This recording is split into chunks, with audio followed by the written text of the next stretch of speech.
average person who doesn't work out, doesn't know how to push his body, doesn't do this. Right. That's not us. It's not a sprint. It's a grind. You got to do it day in and day out and keep getting wins. That was my deal. I would have got it. Smile, dial, and make a pile. Okay, that's my slogan. There's a million of them. Only a few people succeed at a high level. Hey everybody, Mark McKenna. Welcome to the Real Hustle Podcast. Today we are super excited. I got one of my dear clients and friends, and actually he's more of a friend, and I'm a client of his now. Dr. Cheng. We call him Dr. Ken.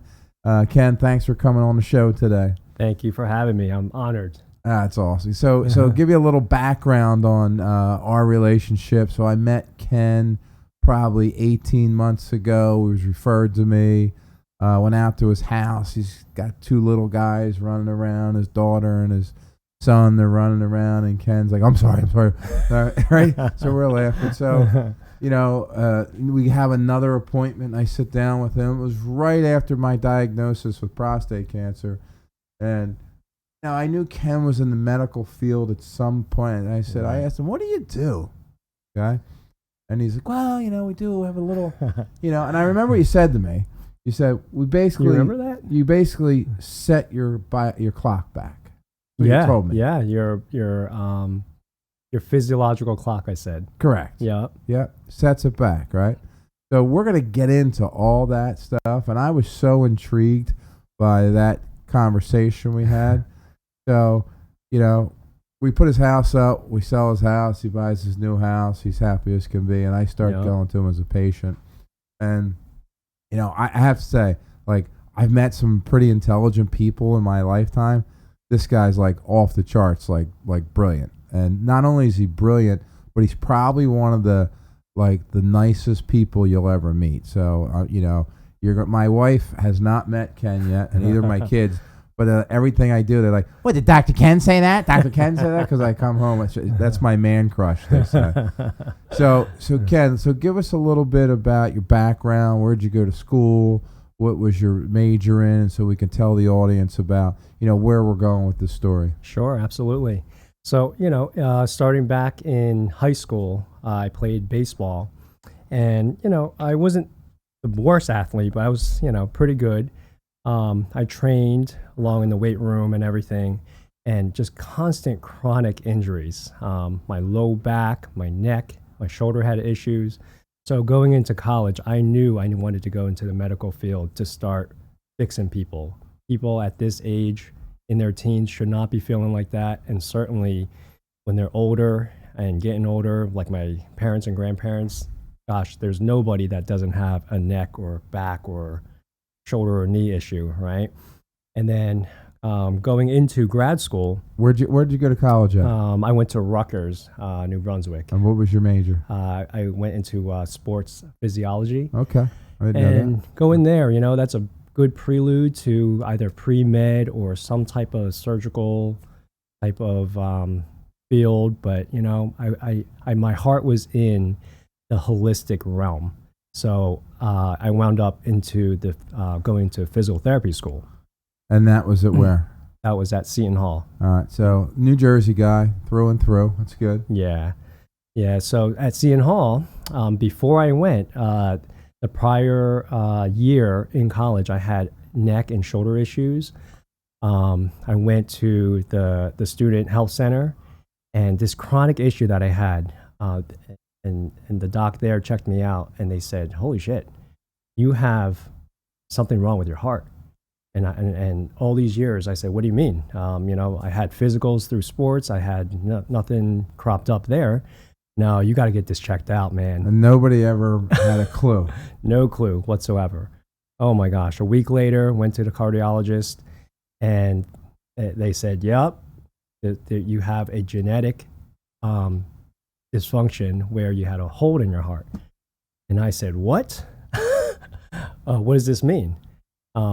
Basically, it was going to be a case where I had a procedure to close off the hole, or the better bet was to have open heart surgery. So I'm gonna stop real quick on that, because when I started going to Ken, and I saw how intelligent he was and how he was fixing my body. Every month I seemed to get better and better, and I knew he had his doctorate in physical therapy. I said to him, okay, so you learn all this stuff at school, you get your doctorate in PT.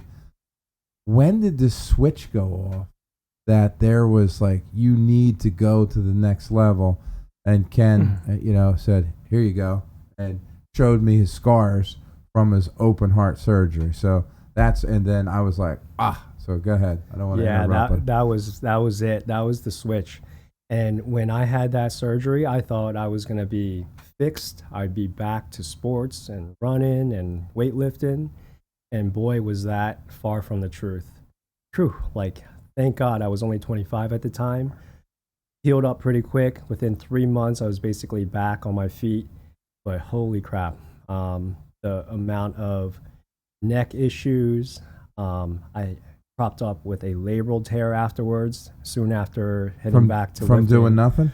From slowly hitting back to weightlifting. Okay. And then chronic back pain that led to left hip pain and right knee issues. So you were 25 going on 45. 25, yes. And I'm feeling like an old decrepit man. I said, what the hell just happened?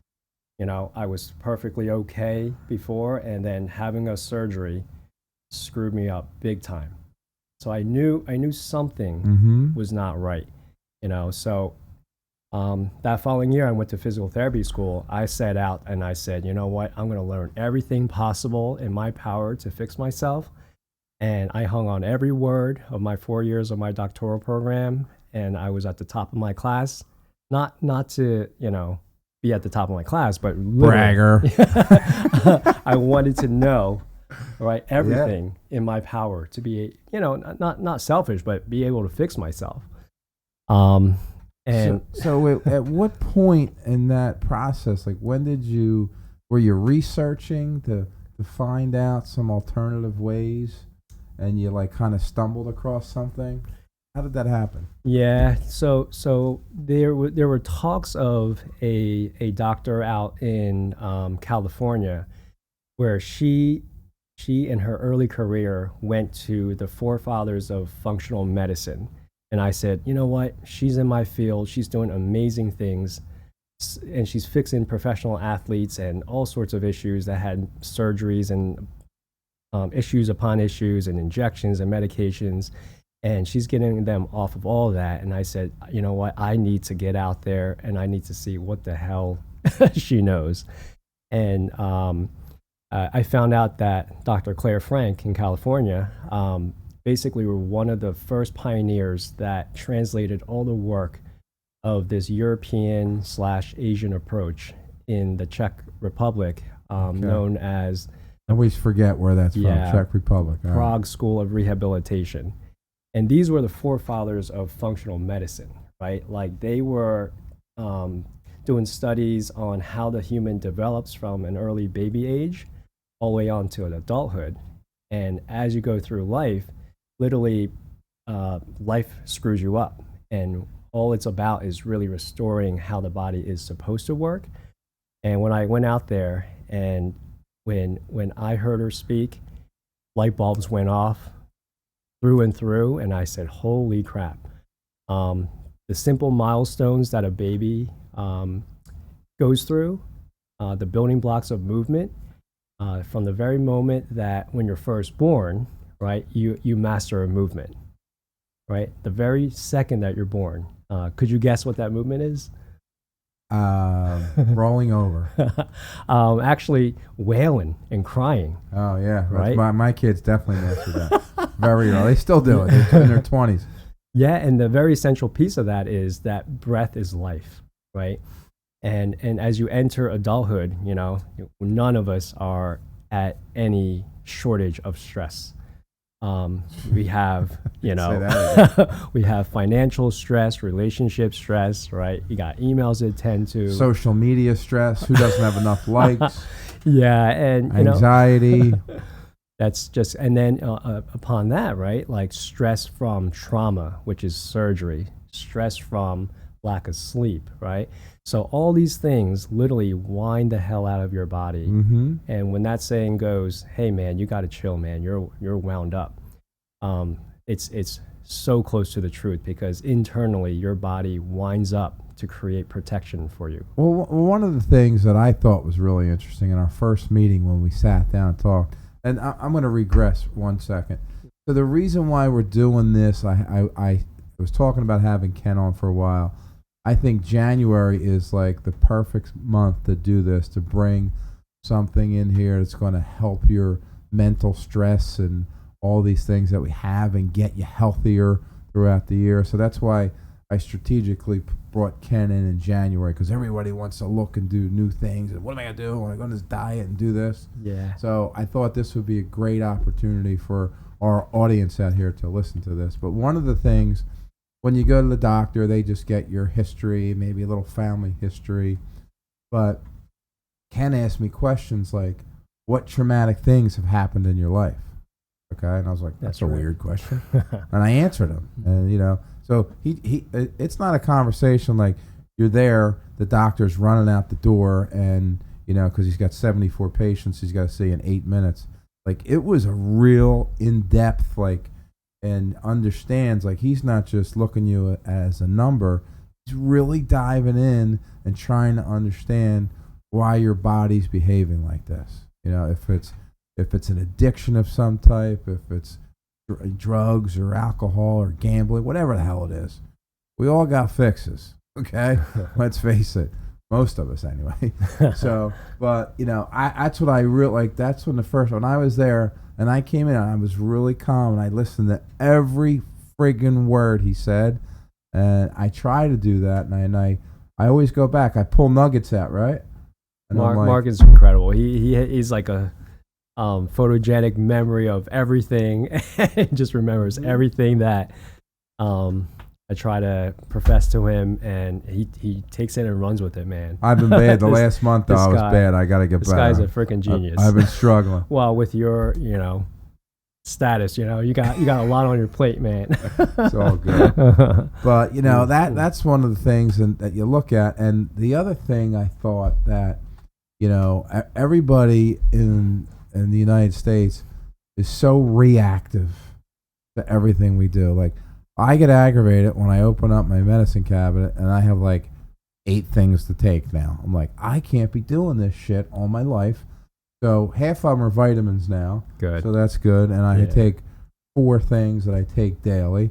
And my goal is to get off all of them. Yeah. Okay? Yeah. And that's what, more people should take that proactive approach. And I think, but I'll let you continue before I get on. You're the doctor. No, that for sure. Like when I was at a very prominent orthopedic practice here in New Jersey, I think I can mention it, is Rothman Institute, one of the best orthopedic big rigs around here. And I have to say, they were the best in the region. So if you truly had an issue, right, they were going to take care of it. But what I didn't understand was when people are getting these surgeries, they're getting knees replaced and hips replaced. That was the fix. But why, when they came back to me after the fix and after they were healed, a year later, that same hip pain that got replaced is the same exact hip pain that they came to me prior to the surgery. So they got a new hip, and a year later, their hip still hurts. Same exact pain, and I was perplexed. I'm like, there's something else, man. If that was the fix, there's something else that's not getting. You never told me that before. Correct. That's news to me. That's good. So I'm not getting my hip replaced. No way. If we can help it, that's absolutely not going to happen.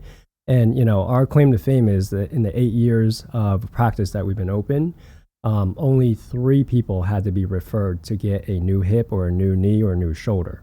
Only 3 in the 8 years, and we've seen thousands of patients at this point. You know what I get a kick out at your office? I never tell you this. When I come in there's some people that they're not young. No. They're 70s and 80s. Yeah, and they're getting on the bike and they're on the table and doing different exercises. I'm like, and we're living life, man. Yeah, we're squatting, we're doing push-ups. And pulling your own weight. How many 75-year-old, and a lot of them are females too. that I see. Yeah. How many 75-year-old females can get down and do a push-up? Yeah, not too many. No. You know, and the one thing, like, when you look at it, now that I'm in my mid-50s, and I'm like, all right, how many years do you really got left going? Okay? So I'm going to probably work a good 10 years. I'm going to be 65, working myself to the bone. And then I want to make sure from 65 to 80, I can do stuff that I want to do. That's right. I want to be able to play golf. I want to be able to go fishing. I want to be able to go on hikes and do different things. And when I heard this cat say, yo, we can set your clock back and give you more life and you're young, I'm like I was all ears. Now, I'm going to tell you the story that this is one of my favorites. So I'm going to let Ken explain. Explain what we do when you slap yourself down every morning. All right. Yeah. It's a funny story because, you know, once I got into the deeper realms of functional medicine, right, I knew the body had to function a certain way, right? In Chinese medicine, there's something called the 5-element pumps, right? Mm-hmm. The pumps all had to work, but the pumps will get clogged and stop working due to 4 major pillars that we tell people that cause the congestion and the lack of blood flow. The first thing is the stress management, right? Stress, you have emotional, mental, and physical stress, right? So stress-wise, right, talk to a counselor, you have friends and good people and family around you. Like, you need to communicate. You need to have good relationships around you. And physically, right, if you don't have enough physical stress, that's bad for you. If you have too much physical stress, that's also bad for you. It's just got to be well balanced. Okay, that's pillar number 1, right? That could cause stress in your life. Pillar number 2 is diet. All right? We talked about this. I try to keep diet pretty simple, right? If you're basically eating relatively non-processed plants or animals, you're doing a damn good job, right? But if it's hard to do that in today's day and age with the food. What are we staying away from? Yeah, and truly, if you just stay away, right? I don't say eliminate, just limit the 3 white devils. You're going to be doing a damn good job. All right, so for our listeners, the 3 white devils, right? Most people can guess the first one. Sugar, flour. Yep, sugar, white processed flour. Mm-hmm. Okay, and the last one's a little bit harder to cocaine to guess. I'm sorry, wrong answer. And a lot of people say that, or a substance like alcohol. Yeah, but it's dairy. Yeah, dairy. And we grew up thinking that dairy is good for your bones, right? And it generally was when it was grass-fed organic cows, right? But now the food system basically feeds it grains that are fed from genetically modified substances. So now all that stuff is literally sugar in your body. Gotcha. And sugar just spikes an inflammatory process. It's a storm inside your gut. So the old milk we used to drink was good. Was good. Now it's different. So now you got to go out and specifically look for grass-fed cows. How about, I want to ask you a question. I forgot that. Yeah. Raw milk, unpasteurized raw milk. Yeah. Bad or good? It's good. All right. Yeah, it's illegal in New Jersey. You know that, right? Yeah. So I have a friend who drives to the Reading terminal every Sunday or Saturday, goes there and buys 3 gallons of raw milk, and he just thinks it's the greatest thing in the world. Yeah. He's like, you got to start drinking it. Yeah. I don't want to get off topic. No, but the raw milk basically has certain bacteria in it, right? And that bacteria populates your gut in order to process and digest your foods. Well, that's what he said. He goes, when you drink this pasteurized, all the good stuff out of the milk basically is dies. Gone. It just dies off. It's like putting your milk in the microwave. Exactly. And killing everything. All right, I'm going to the Reading terminal on Monday and getting some. Yeah. So either that, or I do suggest people take kefir. Kefir is milk, right? But it's fermented through a bacteria. That sounds gross, actually. Yeah, and what's it taste like? What does it's actually yogurt. It's yogurt. But Yeah. the bacteria eats up all the sugar, and what you're left with is, it sounds gross, but it's the poop of the bacteria. Ah, Chad's And- always, Ken always has a way for us. Good thing he's not a chef. No one come to his restaurant. But that's what we need in our gut biome in order to be healthy, right? Okay. Yeah. So yeah, your food is a major piece of your stress. Okay. So if you're putting crap in, you're getting crap out, right? Third pillar is sleep, Mm-hmm. right? Sleep is the most underutilized superpower of every being, actually.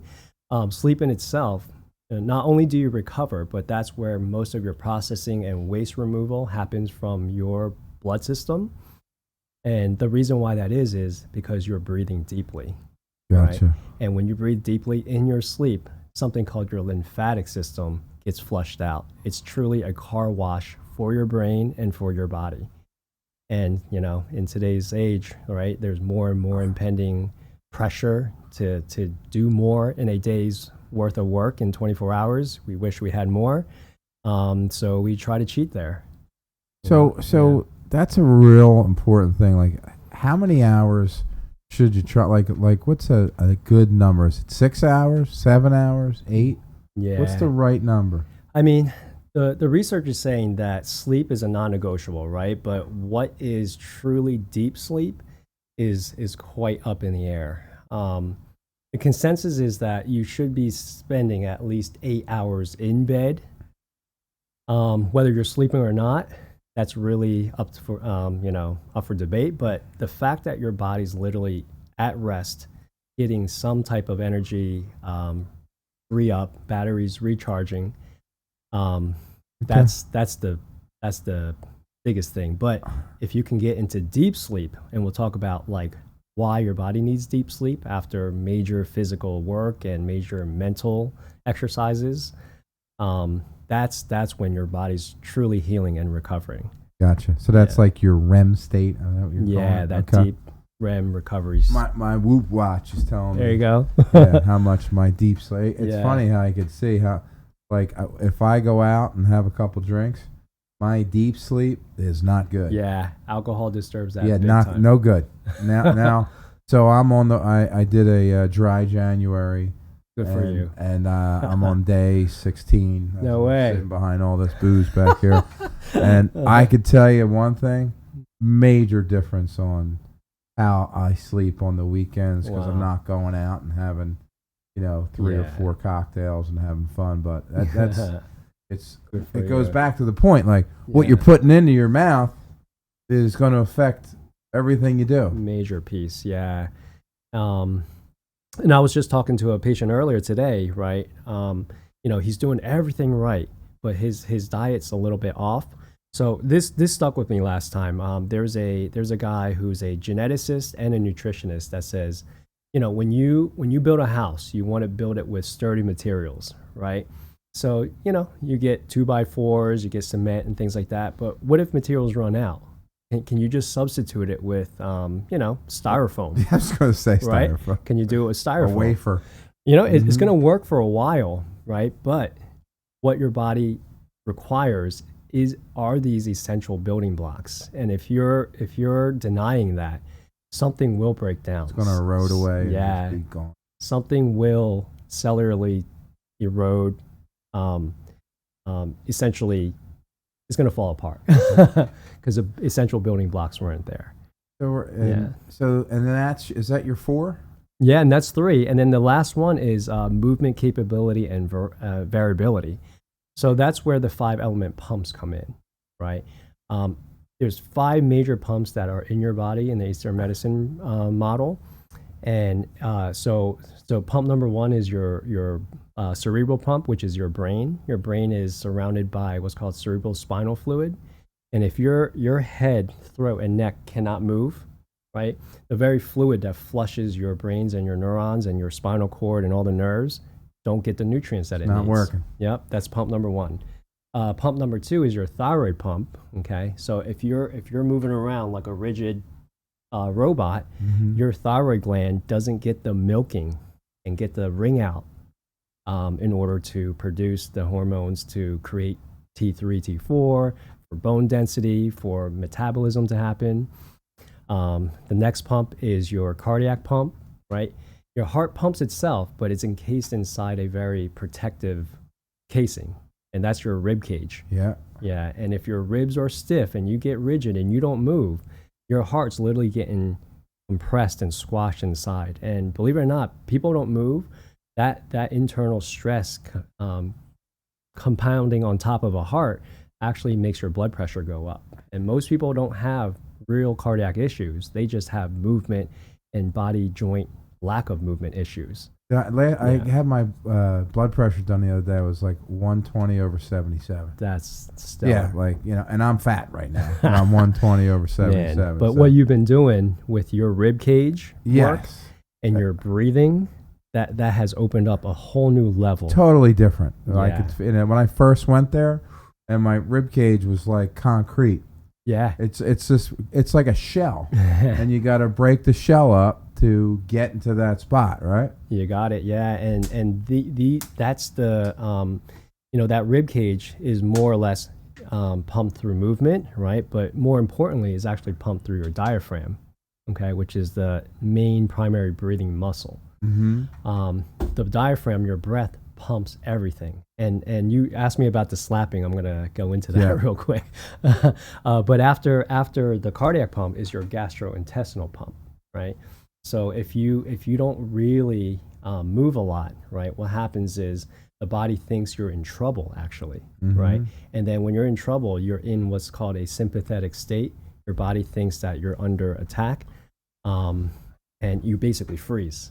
Okay? And rest and digestion and healing and recovery happens in this parasympathetic state. And this is how you recover. But if you don't move, right, actually the body starts to stagnate and all that stuff starts to break down. And while this is all happening, your body's putting out a bad hormone. That's right. It's putting out that cortisol, there right? You go. The enemy. Yep, and that cortisol is essentially creating energy for you to get the hell out of here, to run away from this bear, tiger. Fear. Yep. Or to fight this bear or tiger or saber-tooth tiger. Yeah. And I love the way he explains things, because it makes you you kind of see yourself going through this and understand. Yeah. So every day is just a management of your stresses. Okay, what you encounter and how you show up to people. You can blow up and you just get enraged when someone's not moving at the light, or you can go, hey guy, just get going, man, get moving. Ken was telling me, he's like, you should set your alarm clock on your phone like twice a day at like 11 and 3, and just stop and start breathing for about 2 minutes, right? Yeah. And it'll just and I when I'm really starting to lose my shit during the day, I'll be like, all right, what did Ken say? I start breathing and do that, and when I'm working out, I'm doing planks, and I just concentrate on the breath and breathing through my nose. It's a totally different. Like, you forget, you get into a different little state, and it changes it. Yeah. Great. Yeah, day-to-day life really just takes you, right? Pretty much, doing a report is a lion, tiger, or bear. Doing a presentation, you have emails, right? You have deadlines, you have financial bills, like all that impending stress. Marriage. Yeah. Oh, my God, your kids not putting on their shoes and missing the your bus. in-laws. No, I love my in-laws. Yeah, right. All that shit. Yeah. So that's just so much stress, and the neural system can't tell if it's any one of those 4 pillars, right? All it knows is that it's not pleasant, it's uncomfortable. So it's a lion, tiger, or bear to the neural system. Mm-hmm. And in order to protect yourself, your body winds up to create tension. Tension is protection. Tension is safety, right? It's good for a while, but if it stays with you, then major things are going to start to break down on you. And that's why you have to breathe, right? You get out of that fight or flight state, which is sympathetic, and you move into the parasympathetic, which is rest, digestion, healing, procreation. So once you're in that state, right? In Chinese medicine, they talk about just yin and yang. It's about the balance, right? So let me ask you a Yeah. question. So if I go to a regular MD, and I say to him, "Hey, what do you know about the 5 pumps Right. in my body?" Is he gonna look at me like I'm crazy? They're gonna say, what you're gonna have 5 heads? Like, what the hell are you Has talking no about? idea what you're talking about. So Yeah. you know, Mhm. but that's why, like, the way I look at it, like, you can't just keep prescribing, Yeah. and that's why, like, my body was just hurting. My body's changed in the last 18 months, Yeah, and tremendously. and I want to make sure that I get back to where, in that healthy state and getting in different things and eliminate the stress. I tell you the one thing I'm going to regress a little bit. Yeah. You said, hey, when you work out and you get up in the morning, don't turn on devices. Don't look at your phone. Look outside the window. Look outside in your backyard, see if you see a deer. Kind of look at something nice. And I got to tell you, when I pick up my phone, That's right. I get like this right away, first thing in the morning. When Yeah. I come down, look outside, have coffee, I look outside waiting for my workout partners to come over. And totally different feel in the morning, Yeah. you Yeah. know? I think there's another devil is the phone. 'Cause Yeah. the phone has created so much additional stress in our life True. every second, so go ahead, I cut you off. No, that's perfect. That's great. And like I tell people, we're not that complicated of beings. Our genetic genome is 800,000 years old, right? What we were engineered to do is literally survive. It's just to be hunters and gatherers, right? So nature brings calmness to us, right? And the retina, when you first see the first rays of sun in the morning, it does something to the system to settle you, calm your heart rate, to get you in right mind so that you can go about your day without chaos, right? With just chores and what you have on that task list just filling up your brain. That calm allows you to think clearly and to tackle your day much more proficiently. I agree. I totally agree. Yeah. But so that's our 5 pumps. that we got? And the last one was your genital ureteral pump. Oh yeah, that's the important one. Yeah, for me. very important. I got to work on so that. for women, right, your uterus, it has and how does it get pumped, right? It literally is movement, right? If your thighs cannot get towards your belly and your thigh cannot hit your rib cage and your chest, there's a major issue. Your back, your hamstrings, your hips are so damn tight that those internal organs do not get the wring out like a dish rag, and then the unwringing that gets the waste out of it, and then the ringing. I know everybody who's listening right now is trying to put their thigh to their rib cage and like, oh shit, I got Yeah. something wrong down there. And no matter how old you are, I got a 94-year-old grandma right now. She can do it, right? And she's going on with her daily life. 94. Yeah, She and- comes to see you. Yeah, That's and awesome. She still drives. She's a bridge champion, and she plays bingo, and She mountain climbs and skydives. and she still travels, and it's like And how long has she been coming to you? over a year or so. But the thing is, she came with back pain, right? And how it's transpired, like to her increasing her ability to live life more. She just wants to make sure she gets even better so that she can live more life. That's awesome. So I always know when Ken's got something really like off the wall that he's got to tell me. He's like, listen, you're gonna think I'm a quack and I'm crazy, but this is what we got to do. So then we go into phase 2, slapping. Phase 2, yes. I try not to show people this on the first visit because They'll never come because back. they He's got to think build their trust. seriously, like after I learned this, right, I did not want to show people because I didn't believe it at first. So let's talk about that one Yeah. patient you had. Yeah, okay, so her name was Bernadette. It was actually my wife's staff member. She was playing softball, slid in third base, and her hip, her thigh, her back is bruised, right?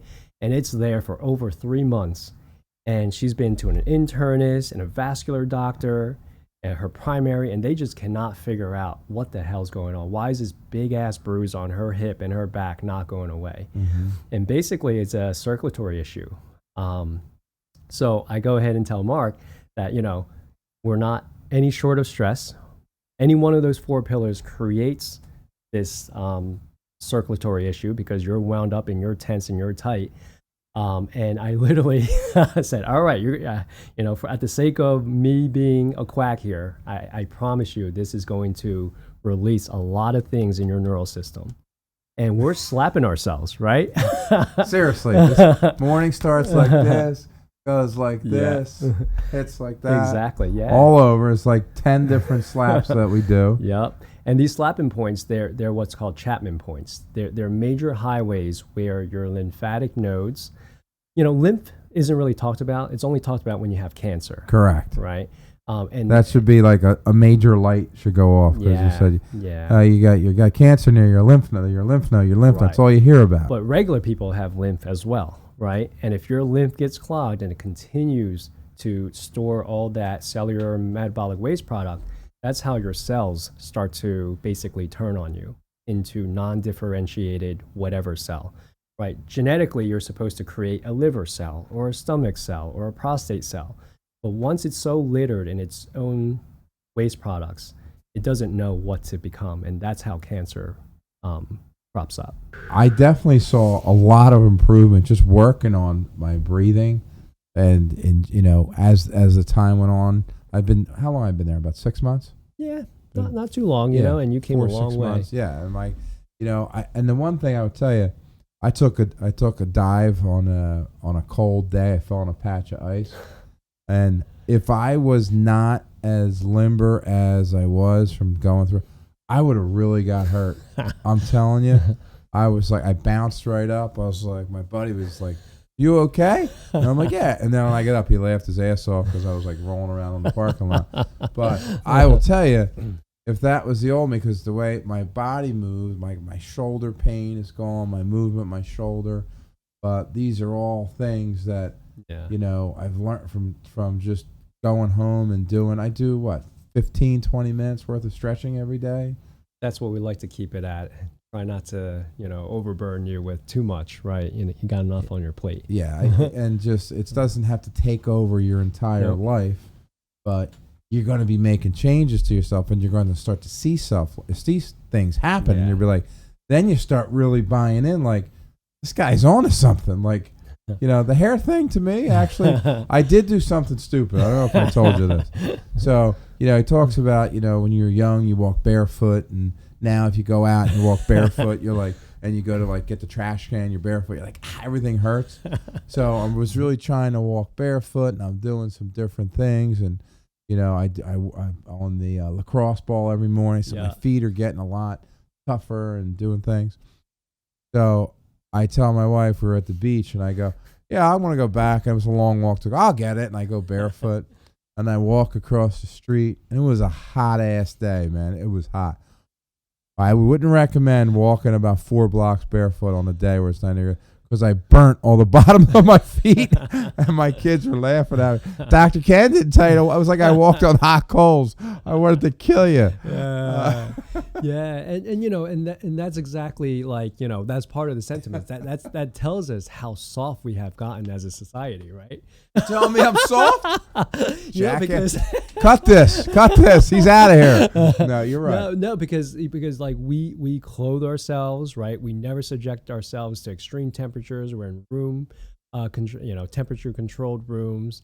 Our feet never get subjected to gravel and rocks and all sorts of stuff. If we're not in air condition, we're miserable. We can't function. Yep. And then our propensity to be able to essentially take shit, right? Really, just any type of discomfort, people just want to run away from. We have a very, very, very low tolerance for anything, pain or being uncomfortable. So basically, what he's telling everybody, suck it up, okay? Get a set of balls and don't complain about everything. No, right? but truly, right? The reason why we had to expose your feet was because they're covered in high tech shoes, and the sensors on the bottom of your feet have become so damn sensitive that our bodies just do not know what the heck we're on.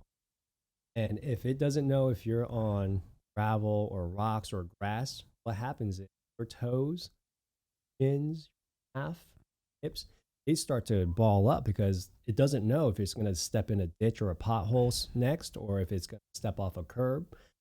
So bringing that sensory back to the neural system says, oh, okay, I know exactly where I'm at in this environment, and I can be at ease.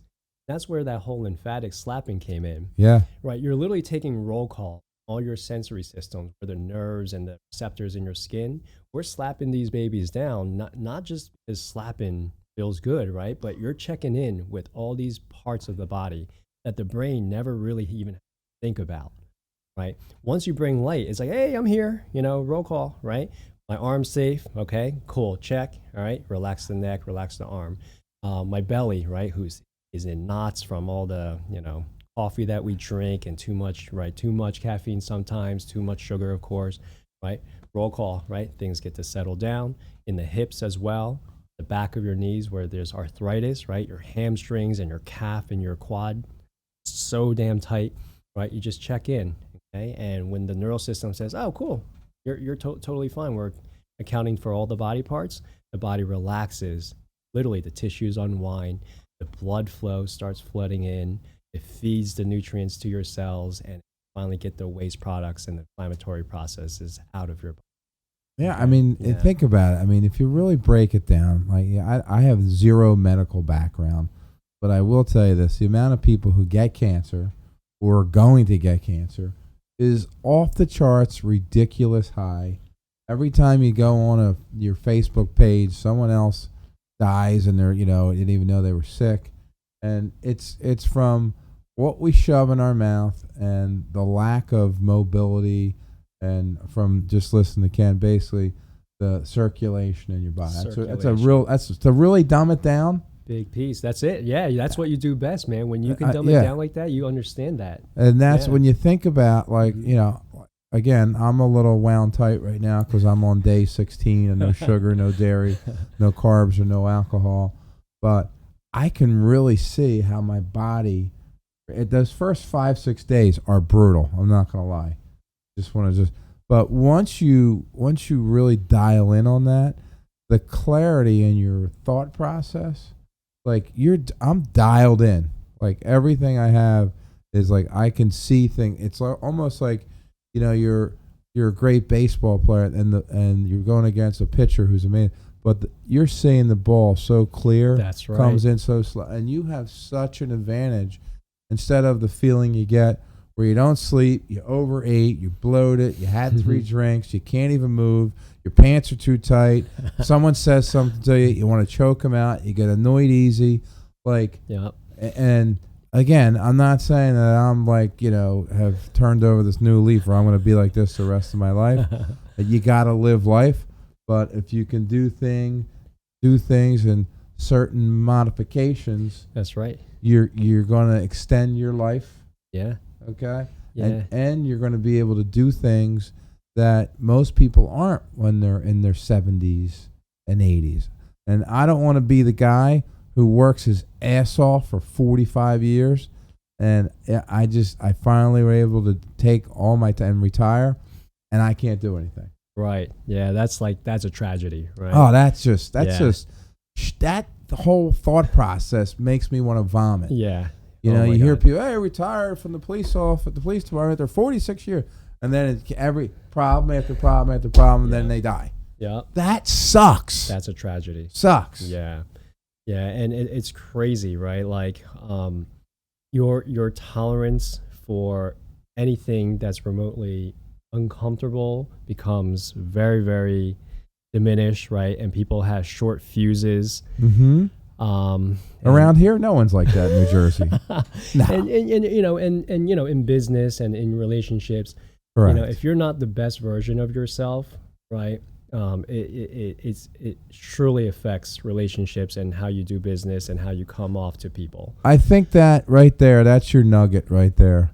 You got to be the best version of yourself. I mean, that's something that you're kind of cheating yourself and cheating everybody else who's close to you. if you don't try to be the best version of yourself. I mean, Yeah. I really think that's something that you're looking at. You know, I know we threw a lot at you today. I mean, you know, Ken is just an amazing person. You could see by his demeanor. I'm going to tell you else. This is how dialed in Ken is, right? So, you know how everybody does push-ups? You get on the ground, you do push-ups, okay? Ken's like, okay, this is how flexible we want you to be. We want you to be able to turn your wrist this way and do push-ups on your top of your hand. I go, Where the knuckles are facing where the down, knuckles are facing down. I go, you can do that? Oh, yeah, I could do that. And I almost threw up. I thought his hands were going to snap off. And he's like doing, like, Yeah.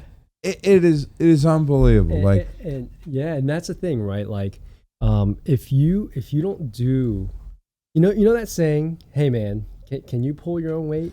Yeah. Right? Or like, if you can't push or pull your own weight, right, that's a huge detriment to yourself. If you truly cannot push and pull your own weight, your own body weight is actually a danger to yourself. Right? So think about that. Being weak is actually a major deficit. Yeah. Yeah. So that's why. So like doing a pull-up.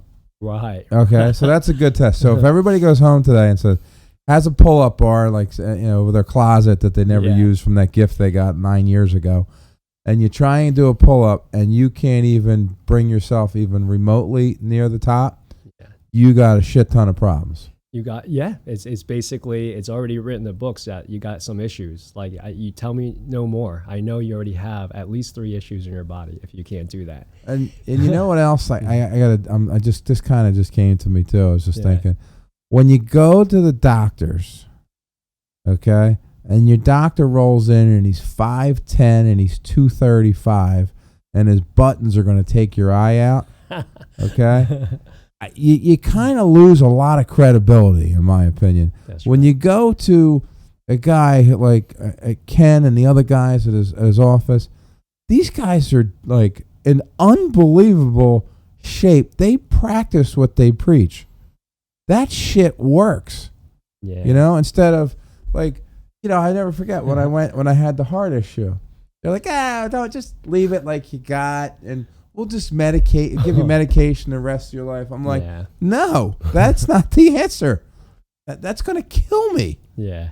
So, but like, that's to me, that's besides your calm demeanor that calms me down when I'm in the appointment is like, I'm like, I want to be like, to the point where I'll never be at that. Our physiques are totally different. Of course you can. But I have to be on this thing I'm doing for about 6 years. But the fucking guy comes, excuse my language, could do a push-up with his hands down and forward, and like it's insane. It's insane.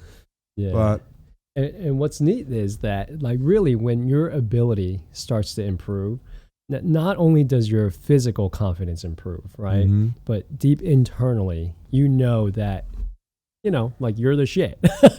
So that transcends to many different aspects, right? Yeah. You problem solve differently. You go about deals differently. Exactly. There's absolutely, out of the box thinking, because you're very comfortable in your own skin.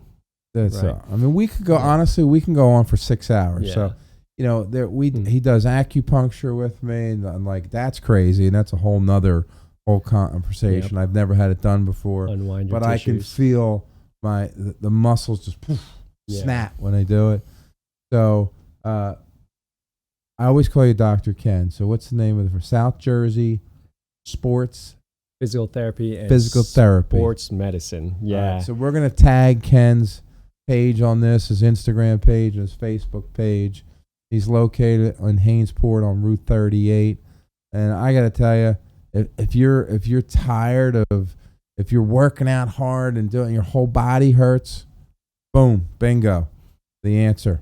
All right, it's amazing, and it's going to be like, there's certain people in my life that I bring into my life at some point that are a client, or maybe like a painter or a contractor, or that become like, they're like part of my inner circle.